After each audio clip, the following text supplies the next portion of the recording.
What passage did he quote? This is the truth that Christians don't like, Christians have hidden, but the Hebrew Israelites have unlocked. This is the truth. And again, I'll continue to say this over and over again because I don't want blind Hebrew Israelites who are going to watch this live stream to turn around and say, this guy hates black people. This, like, if you want to prove that Solomon was black, go to passages in the Bible. Don't go to this passage because it doesn't help. It harms, as I'm showing today. Song of Solomon 1:5 is what you quoted, right? Song of Solomon 1 verse 5. This is the truth. Songs of Solomon, the greatest man, the wisest man on earth, right? Let's see if he's a white man. Watch this. The greatest man to ever live. The greatest man to ever live. And the wisest man to ever live. Let's see if he's a white man. You see? You could make the mistake. Because, listen, before we even continue, right? As Christians, we have to show grace, right? We have to walk in love. We have to show grace. And we have to give people the benefit of the doubt, right? The Bible talks about in 1 Corinthians chapter 13, love hopes all things. One way that we can apply that passage is you hear somebody say something and you see someone say something and it's demonstrably false. Or somebody says, so-and-so said something. Our hope as believers that are walking in love should be that, no, that person that said that thing that was wrong didn't actually say that. We are to hope they didn't say this. So when you hear, oh, this is what Hebrew Israelites believe, the hope is that no, they don't really believe that Song of Solomon chapter 1 verse 5 is Solomon speaking. Like, no, that's not it. But every time I hear it, it's just like, wow, they actually believe this. They have actually been bewitched to believe that this passage is the passage that can show us as this guy said, let's see if Solomon was a white man. I am black, but comely. What verse is that? Verse 5. Watch this. I am black, but comely. King Solomon said, I am black, but comely. King Solomon said. You heard him. Verse 5. King Solomon said, I am black, but comely.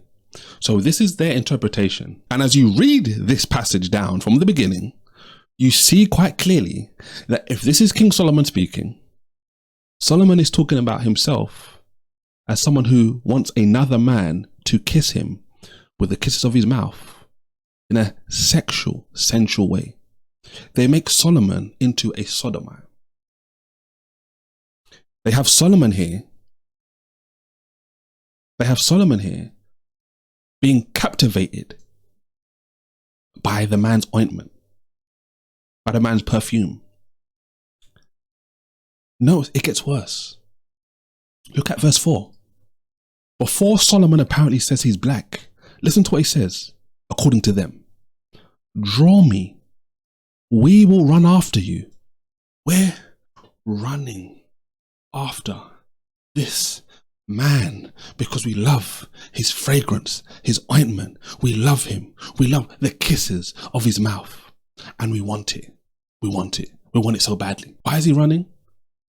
This isn't any ordinary man. This is why Solomon's so captivated, guys. It's a king. Solomon wants the king. It says the king has brought me into his chambers. Solomon is apparently saying, before he turns around and says that he's black, says that a king, another man, brought him into his chambers. Did Solomon say that another man brought him into his bedroom? and they will be rejoicing. We will be glad and rejoice in you. Look at this. We will remember your love more than wine. They want to prove that Solomon was black so much, they will have you, just by the simple method of consistency, they will have you believing that Solomon in love with another king who took Solomon into a bedroom, and Solomon remembers this guy's love, this king's love, more than wine. He loves the love that this king is sharing with him in a bedroom.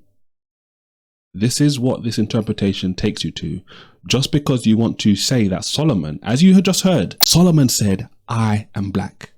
If Solomon said, I am black, he also said this in the verse previously, that a king was making love to Solomon in the king's chamber.